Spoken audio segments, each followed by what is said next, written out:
is my chance to prove myself.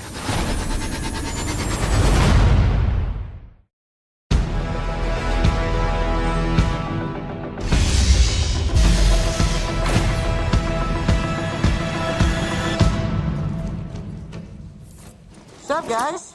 Wait a minute. You guys aren't the real Avengers. I can tell Hulk gives it away.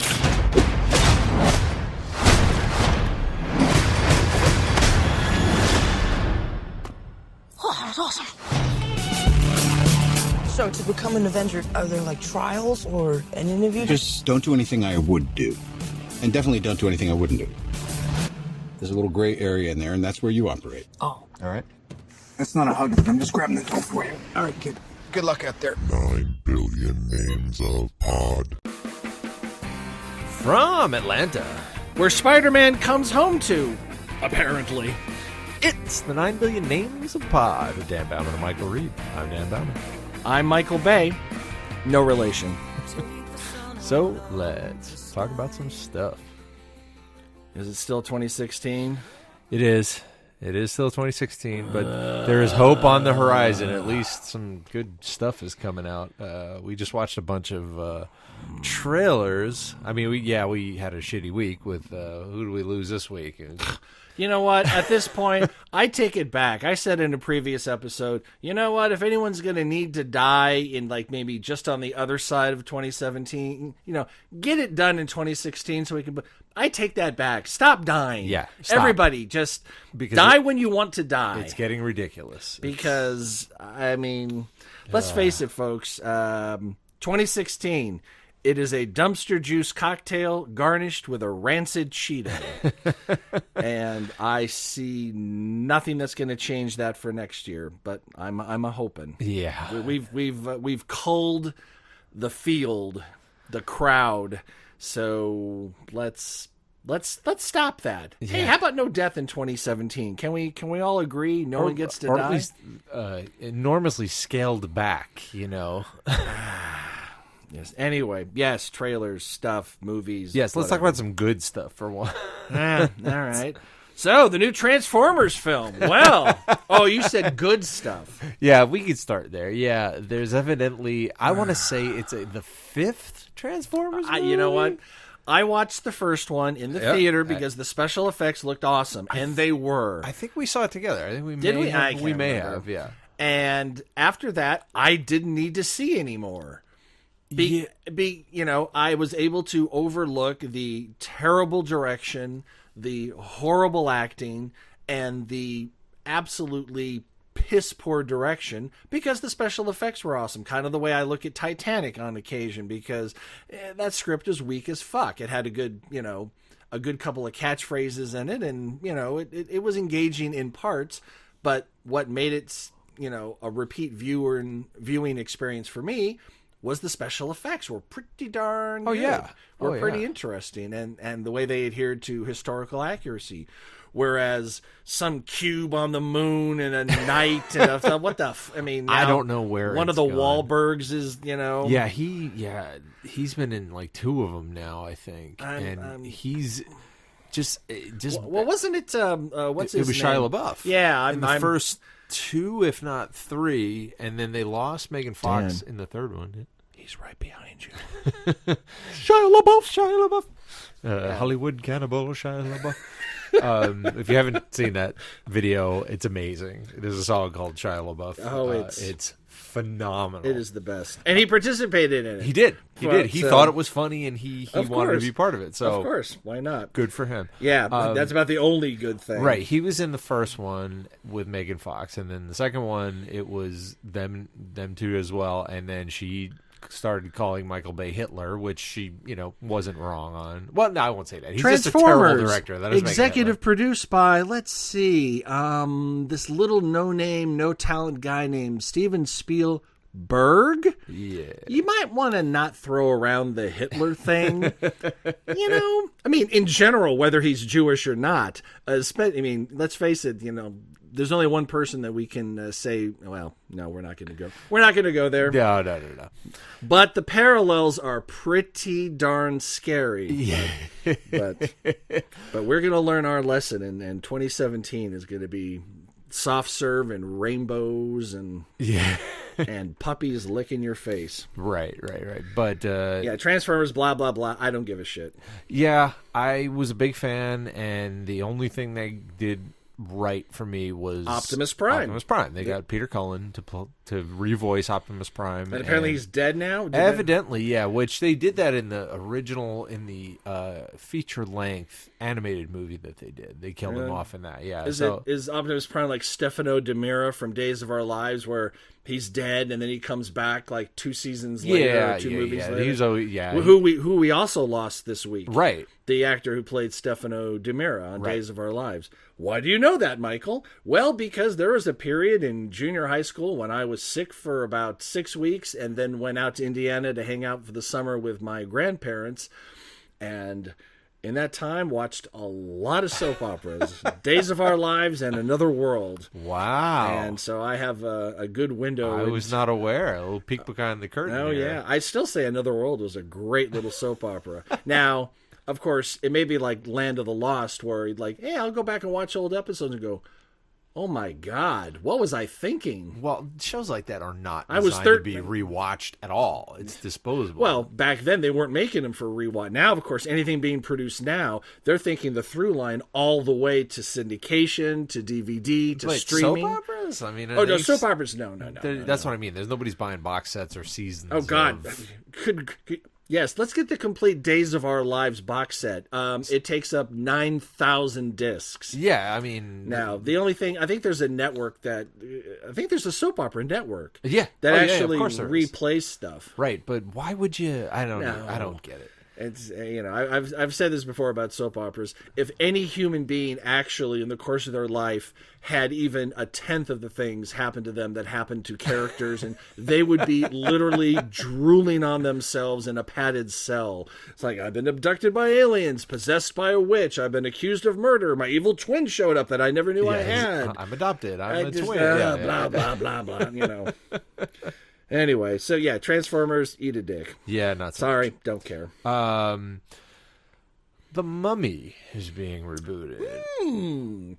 Interesting. From what I understand, this is the first entry in Universal's attempt to go, oh, hey, we have a franchise too. We have a shared universe. Yeah, and people might be thinking just, Abbott and Costello meet ... Yep. But there's actually a history behind, obviously it was the good stuff before it went into the, Scooby-Doo meets the Mummy and, Right. And they've kind of abused that franchise and kind of left it alone for like the last 30 years with the exception of the Brandon Fraser. Yeah, which were Mummy. Fun for what they were, but they weren't really... I don't know. I think they were just trying to do their own thing. They weren't trying to tie it to the old, Right. Now, with that in mind, knowing that that's what they're doing, we're apparently going to see, a Mummy. Yep. Which we're going to get first. Yeah. Then we're going to get a Dracula or werewolf. Frankenstein. A Frankenstein. Yeah. Yeah, we got to go. They've been trying to do a Frankenstein for the last 15 years. You got to tread carefully there because there's have you read Mary Shelley's The Modern Prometheus? And it's absolutely nothing like what you think it is. And they've tried that version as well. I think it wasn't De Niro's version similar to that. That was Kenneth Branagh's version. Right. De Niro was the monster. Yeah. Yeah. I think it's what is it? Knowledge. Knowledge is knowing that Frankenstein was not the monster, but wisdom is knowing that he was. That Frankenstein was the monster. Yeah. Yeah. And there's a lot to play around in there that was touched upon in the is it Whaley? Frank Whale. Frank Whale, who did the Universal ones. The first two, I think. He did Frankenstein and Bride of Frankenstein, and then it went off and he didn't continue after that, I think. I believe it. Or James Whale. Is it James Whale? It might be, yeah. Jimmy, yeah, that's right. Yeah, Mr. Jimmy from James Gods and Whale. Monsters with Magneto. Mm-hmm. And Brendan Fraser. And Brendan Fraser, yeah, exactly. So I think Gods and Monsters is an absolute top to bottom masterpiece that has very little to do with gods and monsters. Yeah. In the sense that what we're getting with this. So if Universal suddenly realized, hey, we've got a franchise that we've kind of let go for a while, let's try to reboot it. From what I saw of the first trailer, okay. It seems perhaps a little generic. Yeah. Getting Tom Cruise in there. And doing all that Mission Impossible stunt shit. Yeah. He's just got to be an actor. He's just make a movie and stop doing these crazy giant stunts. Yeah. And the thing is, I mean, we know that he can act like a motherfucker. See Magnolia. Mm-hmm. Yeah. We're back to Magnolia, motherfucker. All roads lead to St. Elmo's Fire or Magnolia. I'll get us there. We'll do 6 degrees of St. Elmo's Magnolia with that one. Yeah, exactly. I'm open-minded. Probably not going to see that in the theater. No. Although the mummy chick with the split the split irises there was pretty cool. I like the fact that it's female mummy. Yeah, let a woman kick ass. The priestess as opposed to Imhotep. Well, as long as it's not what do they do with was it Aaliyah in the Vampire Queen or whatever, that Queen of the Damned? Oh, Queen of the Damned. Yeah. See, I read, but she died in the middle of making that, so they were they got screwed. Well, see, but I don't think anything could have saved that film, even if she had lived through the completion. When I was in high school, those books were like, oh yeah, huge. The books are amazing. See, you're not a fan of the books? No, I read Interview with the Vampire, and I liked it. It was okay, and Lestat character was very good. And I read half. Maybe a Vampire Lestat, and I just did not care anymore. Yeah. Just Anne Rice didn't do it for me. Doesn't do it for you. Yeah. Well, and the movie's good. She's the Brad a little Pitt movie. Yeah, the one Speaking of Tom Cruise. Tom Cruise, he's been in everything. Yeah. Let's play 1 degree of Tom Cruise. He's worked with everybody ever, pretty much, and he was a great actor in that movie. He acted very well. He did very well. Yeah, when it was announced, it was like a Heath Ledger Joker situation worse. Where people went, "That's it, boycott, not my." Even Lestat. her, Anne Rice was like, "This is terrible," and then she saw it and went, "Oh yeah, okay. I guess he could do it." All right, actually, I think she like completely 180'd where she said, "Yeah, I can't see him as anyone else but Tom Cruise." Now, have you read the? I think it's A.N. Roquelaire, the Sleeping Beauty series that Anne Rice did under a different name. No, I hear those are filthy. Right? It's this was I think I was in high school, and there was a big fervor about one of the bookstores saying, "We refuse to carry that. It's filthy." So immediately I went, "Great! I'm going to a different bookstore and I'm buying them." Yeah, and I bought them and I read them, and yes, they're filthy. It's bondage, discipline, a lot of the stuff that's alluded to very weakly in 50 Shades of Bullshit. That's a trilogy. That would have to be X-rated. You almost need to make that a Cinemax, Skinemax series because, I mean, it's kind of, how to put it? There's just no way to get around some of the and not do it. The hardcore. Yeah, and if you tone it down, then what's the point? That was everyone's complaint about the 50 Shades nonsense, was that not only was it not good and that the stars hated each other, no chemistry, but they took out most of the, first of all, I have some friends who are into the BDSM community, and they're like it's so wrong, and they call it it's bullshit. Offensive. Yeah. No, it's not even that it's offensive. It's offensive because it's so wrong. Like everything he does is not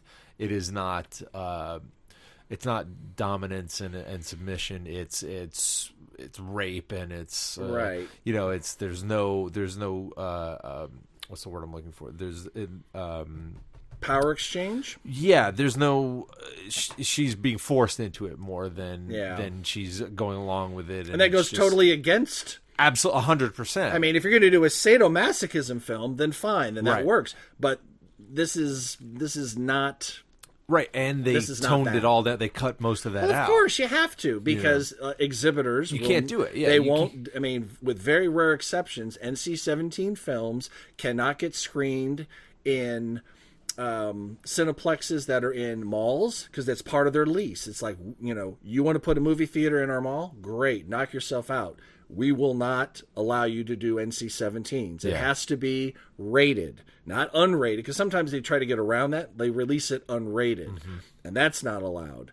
But in art houses and stuff, it basically reduces your audience, and it reduces the amount of money you can make off the film. Yeah, there haven't been any wide release NC-17s, have there, that made any... I mean, wasn't it... Recently... was it Showgirls the big one, or was that... I think that was...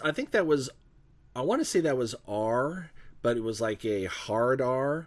The only NC-17 that I remember going to the theater to see was Henry and June.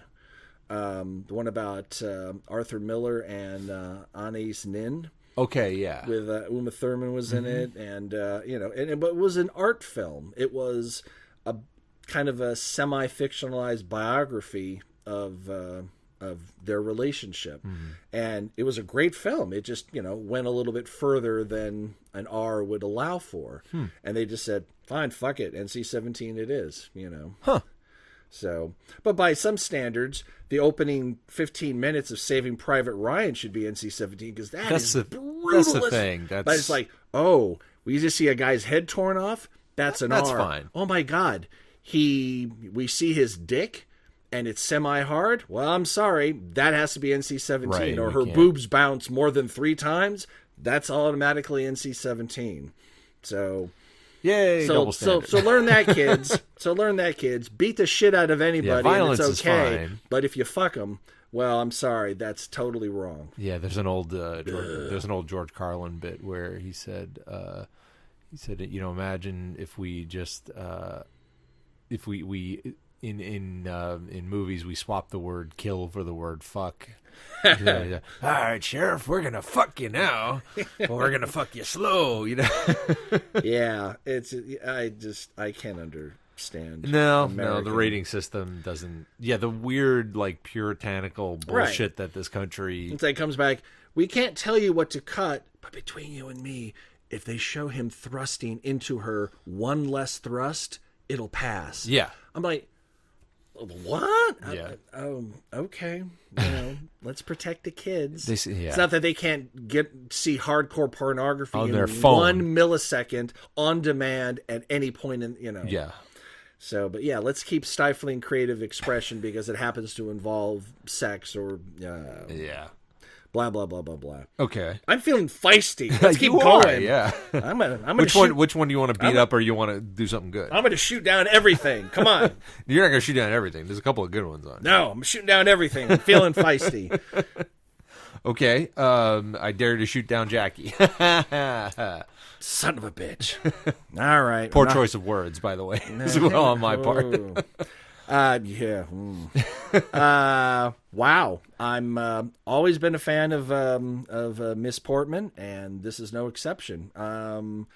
She affected the Jackie Onassis. By the way, for people who don't know, Jackie is don't know if it's supposed to be true biography or based upon semi-fictionalized, but basically it's Jackie Kennedy in the aftermath of the murder of her husband, the President of the United States. I'm betting, to me, it looks like a very time jumpy, Pulp Fiction-y kind of, it'll start on, in the car when he gets shot and then jump or back. Maybe it'll be, 20 years later and she'll be having these flashbacks and she'll find, who knows how they're going to create the narrative. I just don't see it being a straight linear. No. I don't, I wouldn't want it to be. Maybe it'll be linear in portions, but it will. But I mean, it's not going to lead up to the shooting. That's not at all. Oh God, no! I think this is all about the aftermath. Yeah, it's all about the aftermath.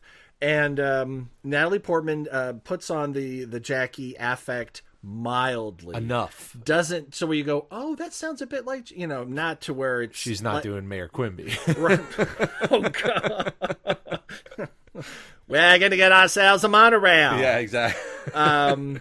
No, she she does it enough to where it embodies the character, but doesn't seem like a caricature or right. She's not an impression. Like she's trying too hard. Yeah. And these type of films, this film is absolutely Oscar bait, it just depends on how well it does its first weekend. Because as we all know, there are a lot of films that are total Oscar bait and then they die at the theater, and the Academy just doesn't. You know, if it starts small and stays small, okay, but for films like this I don't want to say it's a tentpole film, but when you have a huge star attached to it, there's an expectation, and if it bombs and is out of the theaters in 3 weeks, it'll never get a nom. Interesting, because it's not one of those. It's not a blockbuster. It's not going to bring in a lot of people. You know, it's not going to bring in. Well, and it's also not a date film, right? I mean, well, it would be a date film for me, but then again, you know, I that's the kind of films that I enjoy. You know. Oh yeah. I'm just thinking, when does it come out? I missed when it was. December. It's coming out this month. Oof, yeah, it's tough. That's the thing. This is going to be hey, a rough what do you month. want to go see? Star Wars or Star Wars? Yeah, you know. But you just saw it twice yesterday. Star Wars again. You're like, okay, fine. Yep. So good. Hey, Natalie Portman. You know, she's got her Oscars. She did. Have you seen Black Swan? I've not seen Black Swan. I saw bits of it, and it seemed like. It's Aronofsky, so it's I like Darren Aronofsky. Fucking strange, yeah, and kind of what the hell's going on. But it's a good film. It's a good film. Okay, and don't let all the negative talk about her and Mila Kunis getting naked together doing lesbian stuff dissuade you from seeing it. Well, that does sound like I something know. I'm not a fan of. Barrel through it. They're both horribly unattractive, and just keep But no, it's all integral to the story, and it makes sense and it works. Right. So check that out. Yep. Okay. The biggest surprise that we saw was we both were looking through the list of stuff of trailers that were up, and like Baywatch. All right. Now in our defense, I went, fuck this shit, and then Dan went, maybe they're doing a parody, maybe it's jokey, maybe it could be like the Brady Bunch movie in that they're not filming Baywatch, they're kind of making fun of it. And after watching the trailer, I think it's kind of half right. I think they're going more for that 21 Jump Street thing that they did. Right. That's what it seems like. It's not a full out parody. No. And it's not being taken seriously either. And thank God they didn't cram Pam Anderson. I'm sure. 50-year-old I know there's Pam I know there's cameos. Oh, well, and I'm sure she has wonderful. one. I'm sure Hasselhoff has at least a cameo. Hasselhoff. But I gotta say, it wasn't terrible. Like, the thing is, you can't not like The Rock. I mean, he's just so goddamn charming that it's like, okay, he makes it work. I hate to say it, but I've seen some trailers for some films that made me ill. But when I think of he's always good. He's got chops. Yeah, and it has nothing to do with the fact that he used to be a wrestler or whatever. It's just he's that guy. His expectations were so low when he entered, started to do non-wrestling entertainment that people were like, yeah, he still did. Oh, what do you know? He's actually not that bad. He still did, in my opinion, one of the funniest episodes of Saturday Night Live when he hosted the very first time. Yeah. Destroyed me. He was so funny and so good. He was such a great actor, and his comic timing was perfect. The writing of the sketches that was dead on perfect. Yeah. Sidebar, Your Honor. Yes. I'm going to say the back 10 of SNL this year. Something's happened in the writing room. Okay. Instead of everything sucking except Weekend Update in one sketch, it's now everything sucks except Weekend Update, maybe 2 sketches, and the opening, which is a huge improvement for SNL. Yeah. I mean, they could easily do a half-hour show that was very satisfying and leave the other hour out of it. Yes. But Trump be comedy gold. Yeah. And if Baldwin is willing to continue It seems like he's going to do it just out of spite, Well, which is great. because Trump hates it. But Yeah. he put it out there, says, "Hey, Donald, I will make a deal with you. I will stop doing Trump on SNL. I'm not under contract. I can stop anytime I want. All you have to do is release your taxes." Yeah. Which he will never do. No. Right, he'll do it after the audit's over. Yeah. Either the audit will never be over, or when it's over, people say, now? And they go, nah. Yeah. It's never going to happen. No. So, but we're not talking politics. We're talking... Right. We're talking Saturday Night my Live. deep and my hardcore affection for Kate motherfucking McKinnon. Yep. Oh my gosh. Her Kellyanne Conway. It's just... I mean, wow. She has latched onto aspects of Kellyanne Conway, and I watch a lot of news. Yeah. And I've seen Blondie go nuts for Trump.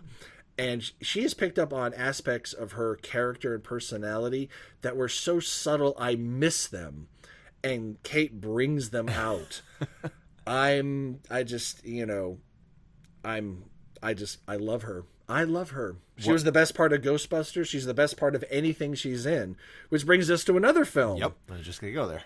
Which, when I saw the trailer on TV, like the 30-second trailer, I went, this looks one of those stupid films, but I think it's going to be fucking brilliant for three reasons. T.J. Miller, Yep. Jason Bateman, Yep. and Kate McKinnon. It's a movie called Office Christmas Party. Office Christmas Party. That I think you hit on it perfectly. That's what the same thing I was thinking was just watching that trailer. Yeah. This could be a terrible movie, an absolute terrible movie. But those people, those actors, Courtney B. Vance as well, as the straight-laced guy, and God love her, Jennifer Aniston. You see, my thing with Jennifer Aniston, I will give her a chance in anything that is not a rom-com.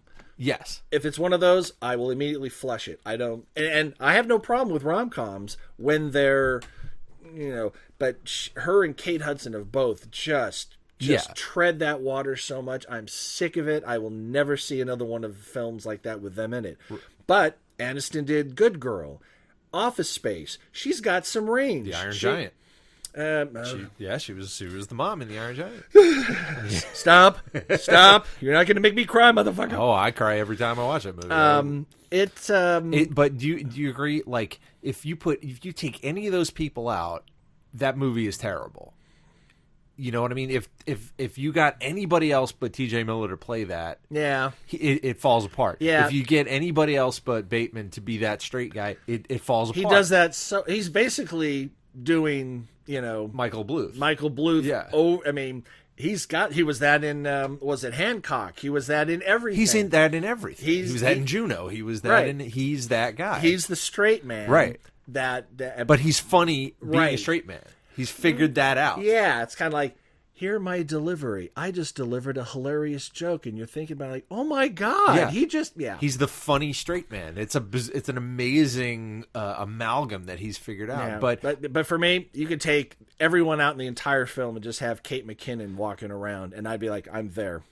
Yeah, but it would be a bad movie. That's what I mean. No, Kate McKinnon. No, but I mean, even her, she would be great in it, but she'd be the only good thing in it. Right. To make the film itself good, you've got to build some decent. I mean, yeah, it's just that confluence of as long as it's a bit more than just nut punches and people crashing into things, it looks like there's a bit more. There's a bit more to it. Yeah, but I think it's going to be a lot of that. But again, I think it's going to work because of those people. I think it's going to be that. It's going to be that sophomore dumb shit. Well, I mean, what the hell was Animal House? Exactly. Same exactly. dumbass You take shit. anybody out of that, it collapses.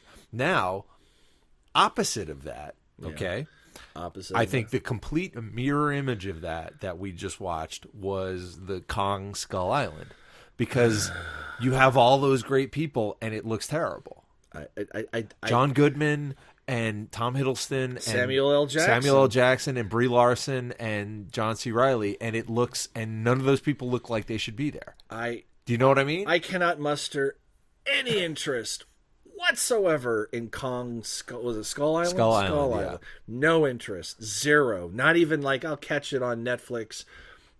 No, I don't care. I just don't care. I care almost as little as I do for Transformers. I get it. It's like, all right, we're back on the island. Hey, there's more big stuff than just, right. You know, like Harryhausen sitting at home going, fucking, I did that shit in the 60s. Yeah. You know, now you do it with computers. Boop-de fucking do. I did it one frame at a time. Yeah. Oh, yeah. But it just seems to me like, even with all those great actors, it doesn't work. No. It just doesn't. It doesn't look like it. I mean, John C. Reilly is probably going to. Well, he is going to be the comic relief in there. Yeah, but even he doesn't look like he's very funny in it. I just don't care. I just don't care. I'm sorry. I'm back to being grouchy. You put me back into grouch mode with that fucking film. And I wasn't really even a huge fan of Peter Jackson's, you know, quote unquote remake. Yeah, the only part of it I really enjoyed. I mean, I liked it. It was fine. The only part I really liked was the creepiest part of it. And this is the sound designer in me, was they fall into like a valley or something, and there's the spiders and the bugs and the centipedes and everything, but there's no music under that scene. Yep. It's how it would really be, and it's creepy as fuck because and you can just barely hear, like, you know. Yeah, you know, and that's how it would really be, and it's you can terrifying. Hear people's fingernails on a tabletop. Yeah, exactly. Wow. It's really bad Foley, is what. That's Foley. Yeah, but all you hear is the insect noises, and it's creepy as hell. You know, they took the Temple of Doom and amped it up bug wise to the nth degree. Totally, and made him huge. And they put it all in your imagination and didn't tell you how to feel with the music. Yes. There's something to be said for music, definitely. But there are some films that it's great when there's no score whatsoever. Yeah. So yeah, because it doesn't telescope or telegraph the emotion, by the way. Well, and also a lot of times a score can be just as exploitive as a laugh track in a sitcom. Oh, that was the joke. Exactly. Oh, thank you for telling me when to laugh. The thing is that a lot of people kind of need that. Yeah. And I hate that that's a thing. Like when they brought Little Britain over from England and did some stuff over here, I think it was on HBO. They put a laugh track on it. It destroyed the show. Destroyed it. Absolutely destroyed it. For the record, unless you're filming in front of a live audience. Yeah. Then you don't have to put in a laugh track. Your laugh track is there. I don't think anybody does it anymore. I mean, in live audience? No, laugh track. I don't believe. It's definitely gone down. But I watch so few sitcoms these days because there are a few. I'm over it. Yeah, there are a few that are filmed. They've all gone to the Office style, Modern Family. Right. It's like I just want Jay Pritch to turn to the camera and go, when is this documentary coming out about our family? We've been The Office. We've been filming it for 7 years. Yeah, it's like you must have enough footage to show it forever. Yeah. Well, a lot of sitcoms now they are filmed. The ones that are filmed in front of a live audience, they sweeten up the audio, of course, but they don't. I don't think anyone uses a blatant laugh track unless it's on purpose to be. Yeah, as a goof of a device. As far as I can tell, I think you're right. It's just that, to be honest, I just don't watch enough. The few that we watch broadcast sitcoms. I watch tons of half-hour programs on Comedy Central and on other networks. But as far as the four big broadcast networks, the sitcom format for me is almost completely dead. Yeah, the only ones we watch, I mean, we do watch Modern Family now and again because the writing is brilliant. It's pretty good. Really good. And we do watch Brooklyn Nine-Nine. So we're way behind, but I envy you because I'm totally caught up and I want more. It's some smart writing. Yep. All right, what other shit show? Okay. We watched one that confused me a bit. Yeah, what's that? Moonlight.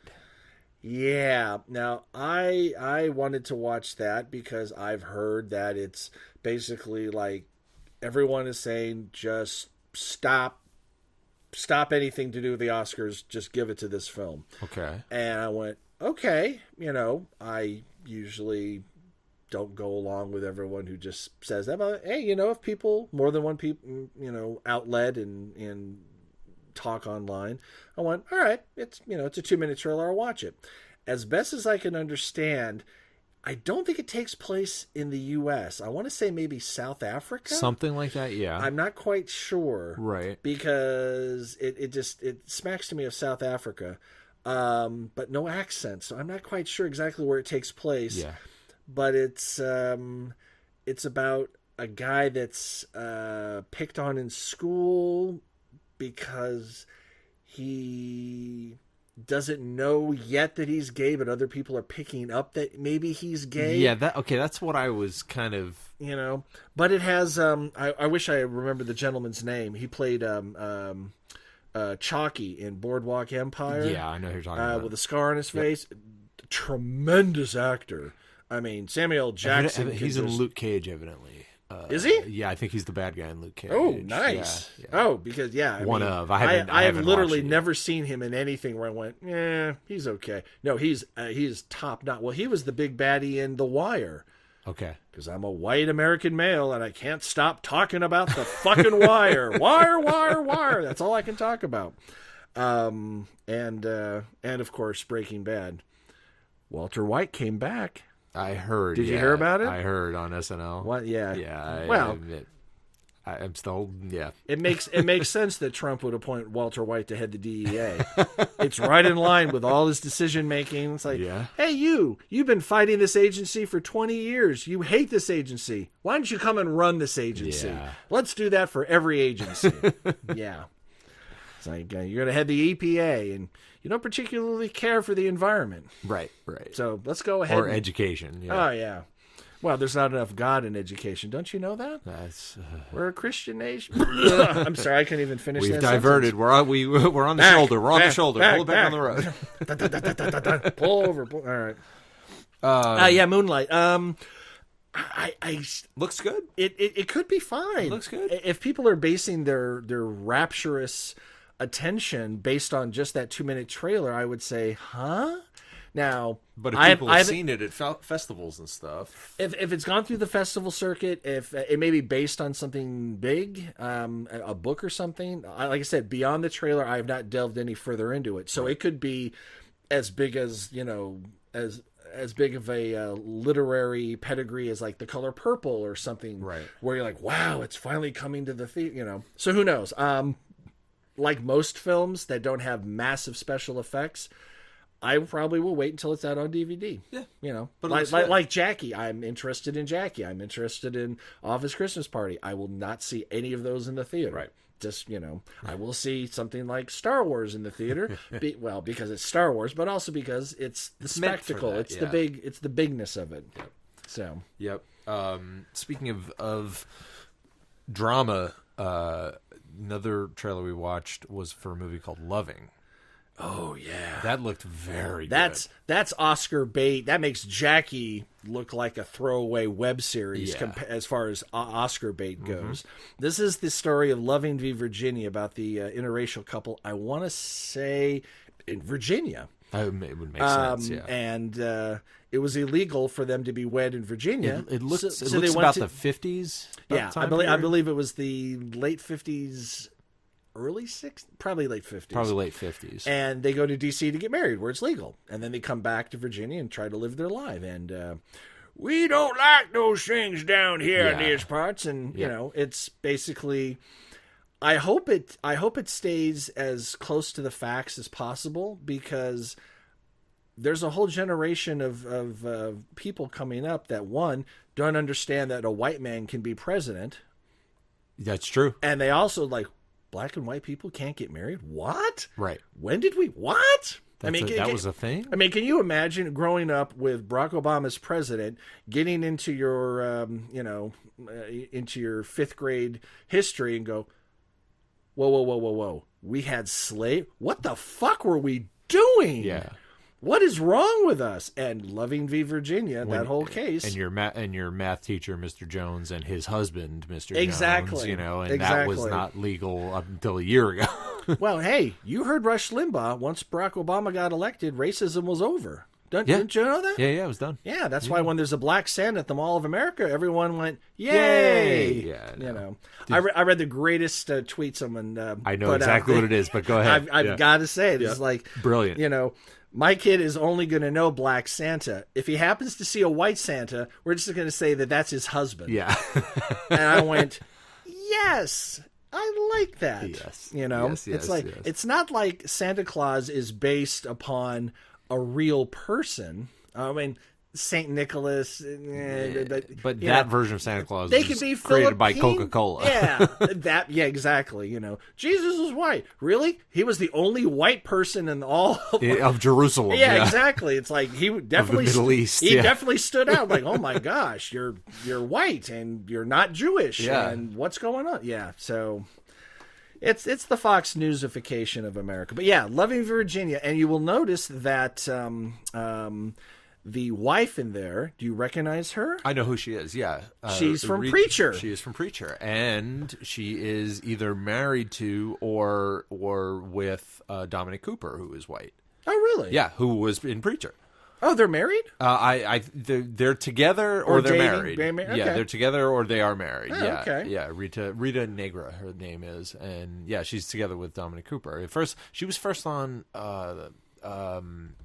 Agents of S.H.I.E.L.D. was the first place I saw her. Oh, really? Yeah. She was in the first season of Agents of S.H.I.E.L.D., and then she pops up as Tulip on Preacher. Yeah. And it's just cool because they are a couple. Oh, That's what boy, that second series of Preacher is going to be good. Yeah. I'm awaiting for that. Mm-hmm. So, yeah. Well, so Dominic Cooper, okay. Because we all know what Bradley Cooper's been up to. Oh, yeah. He's been yelling at cats. Yeah. Hey, we didn't run out of time, but we found about 400 new trailers to watch, so we're going to sift through those, and we'll get part 2 to you next week. The 9 Billion Names of Pod was conceived, written, and performed by Michael Reed and Dan Bauman, with Abdul Beni Hassan as the sound of splintering wood. Research, transportation, and exasperated looks by Courtney Lohner. Technical assistance by Cubase, Pro Tools, Skynet, QLab, Deep Thought, Big Brother, and Eddie, your shipboard computer. Financial consideration provided by the Wayne Foundation, Stark Industries, the Piranha Brothers, and LexCorp. Legal counsel by Velvet Howard and Fine. I can't wait to see Rogue One! Our intro music was written by Tim Akers. This podcast is sponsored by Deep Shag Records and is a production of Audio Primate. Throw us a couple stars on iTunes, why don't you? Check us out on DazGarageRadio.net. Listen, watch on YouTube, listen on SoundCloud, stream us on Stitcher, like us on Facebook, follow us on Twitter, or email us, comlink@billionpod.com. Until this happens again, I'm Dan Bauman. I'm Michael Reed. Hello, Z.